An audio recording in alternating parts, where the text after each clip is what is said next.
Good Thursday evening and welcome back to Precise Algorithm Trading. This is Dave and it is Thursday, June 22nd, 2023.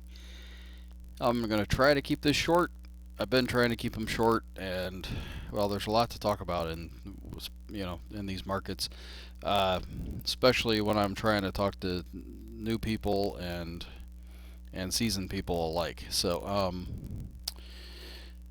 All right, let's start here with the S&P 500. I'm just going to stick to the indexes and not try to mess around with the futures because they tend to bog down the system when I try to flip back and forth. So you can see that the futures are up a little bit overnight today. The S&P was up 0.37%. The Dow was only down 4.81 points today, which it had a rocking time, I believe. We'll have to look at that. And then the Russell down 0.8%, and the Nasdaq was up almost a percent, 0.95%.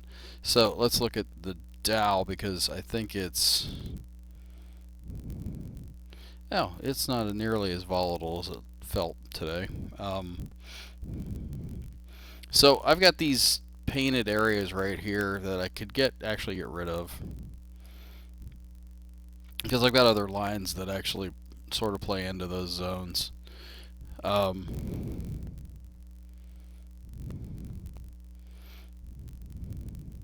so yeah, we're down at this moving average, and this purple line I want to kind of point out.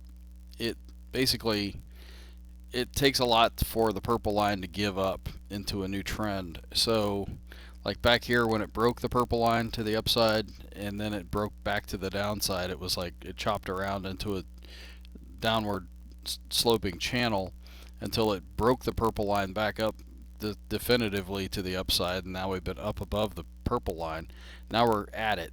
So I mean that's interesting. If you even look over here on the weekly chart, and let's play with my highlighter again. This is the weekly chart over here.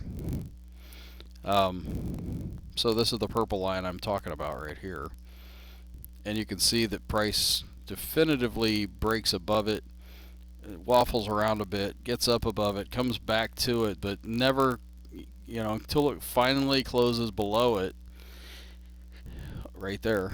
Um, it, and then it even still thrashes around, then comes back up to it and falls.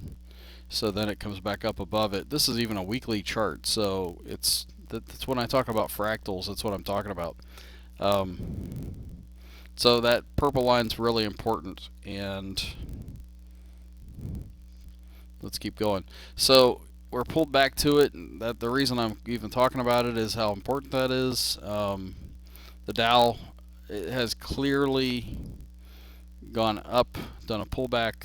This should be a wave 3 higher in the way I look at things, and I'm not a big Elliott wave technician. I'm not even talking about that. I'm just talking about wave counting, and um, if this wave 3 is gonna, if this is wave 3 from down here, and it's going to exceed wave 1 from here, then we got quite a ways to go, which is I think what I drew that line off of when I was demonstrating that before. And how many times, oops, how many times, if we go back on this chart of the Dow, can you see a place where the first time it pulls back to the purple line that I'm talking about, it just rolls over? You could make the argument that here it did when it pulled back there and it rolled over and chopped down. All of that in a basically that's a bullish or bearish channel, bearish sloping channel that eventually resolves itself as a bullish breakout. So, but most of the time, that moving average, holds price, and you get a pretty decent chance to, even on pullbacks to the like here. I'll highlight that for you. Like here, where it pulled back almost to that line, that's where we got some movement higher. We stayed above that line until it closed here, and then it rolled over and went into, I mean, it still stayed going higher eventually, which, by the way, stocks tend to go higher obviously more often than they stay lower.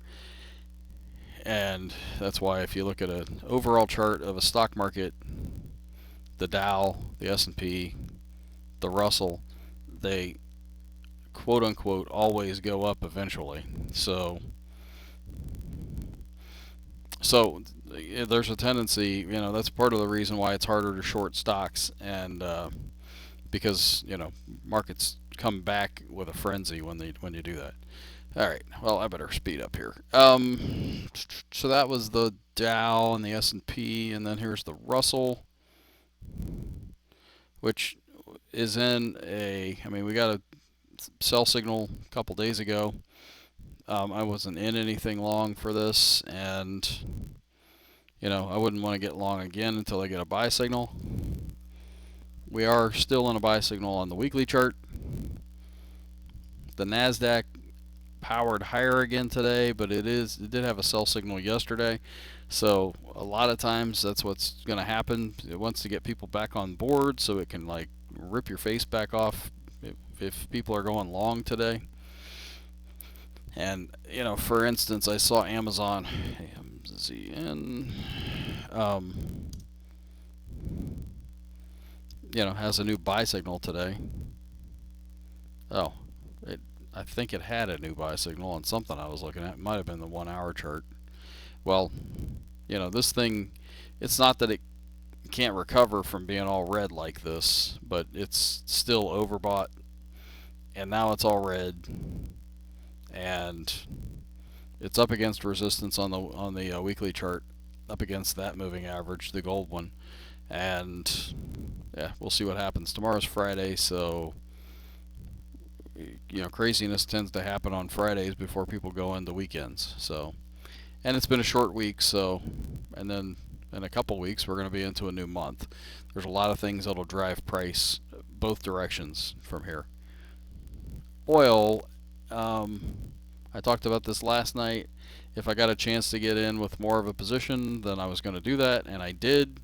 And it might be short-lived, it might roll over and die, but I do not have a technical sell signal on the true Momo indicator, and so I'm holding here with a full position now.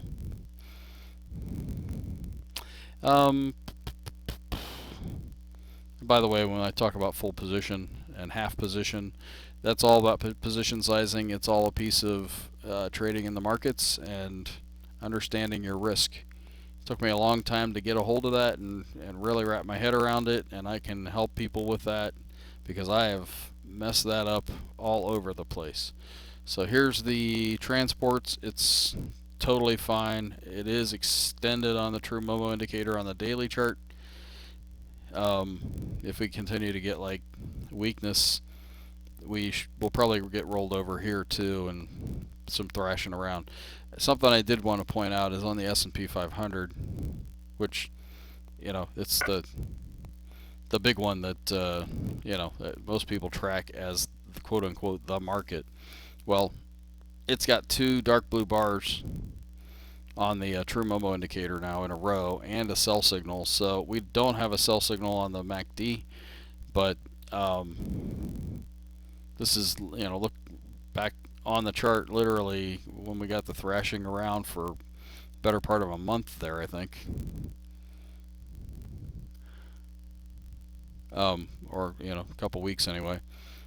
We had the same thing happen. We had a couple dark blue bars in a row, and that set the price action mostly sideways, but it sure felt like it was down at the time.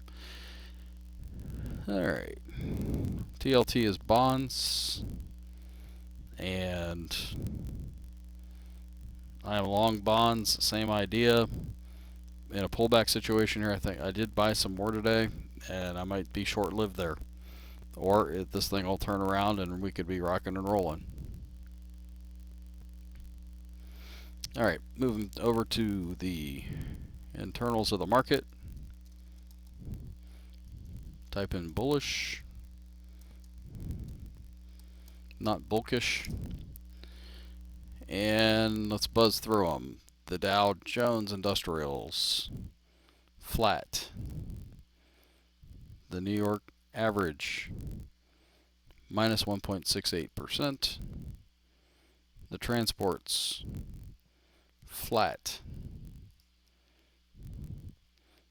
The NASDAQ, minus 0.41%. The S&P 500, minus 0.63%. The S&P 100, minus 1.56%. And the index, NASDAQ 100, minus 1.56%. So it's talking about this last night, but really as long as we stay above that line right there, which means this thing could come down, 1, 2, 3 boxes without destroying the point and figure buy signal that's going on right there. Now if it comes down here and fills in all the way to there, then we are into a new point and figure sell signal. And when that happens, you can see they can get really volatile. Down like that, down like that. This is an interesting one that rolled over really hard, and then when it came back up, it rolled over not as hard, came back up, rolled over not as hard. This felt like the end of the world, and then it took off. So that's very common. Alright, and then our automatic trading systems are testing us right now, which is common. Just got to hold on and understand really the risk and where we're at and what's going on. And so this sucker is making me irritated, but if you look at it this way, it's just a piece of that pullback, which is an irritating pullback. And then we got the Russell, same kind of thing. We had all this noise back here. This is, oops, this feels like, I'm going to say this kind of noise back here. This feels like a smaller version of that. And if you look at it on a long-term basis, it kind of is. So, I mean, we get these all the time. Here's one. Here's one. Here's one that was bigger. There's one. And there's one. So, you got to hold on. That's really what it boils down to. And then here's the NASDAQ, which has been so good lately. And today and the last couple days, it came pulled down hard, came up, pulled down hard. Now, I can make the argument that this could be like this, and we could start to get a bounce and a move higher. Or it could be like this, which is almost going to look like that before we get a move higher. And let's hope it doesn't do this before we get that, because that would look more like that, which that's why we hold 3 to 4 times the amount that we need for the biggest pullback. If you look at the metrics that go on in these things, I'll take a look at the bigger picture here. These are those pullbacks. There's one, there's one, there's a big one. And you need 3 times, so that's 1, 2, 3 times that much capital in your account to be able to, what if this gets exceeded and this comes down bigger in a gap, like, I think that's I forget what that is, a $20,000 pullback. Well, if this is, what if this is a $30,000 pullback? Yeah, I've got to be able to weather it so it can go up and so we can continue to go high like that. That right there is the goal. So I'll leave you guys with that. I hope you understand, and I hope everybody's doing okay. Take care, guys. Good trading, and have a great evening.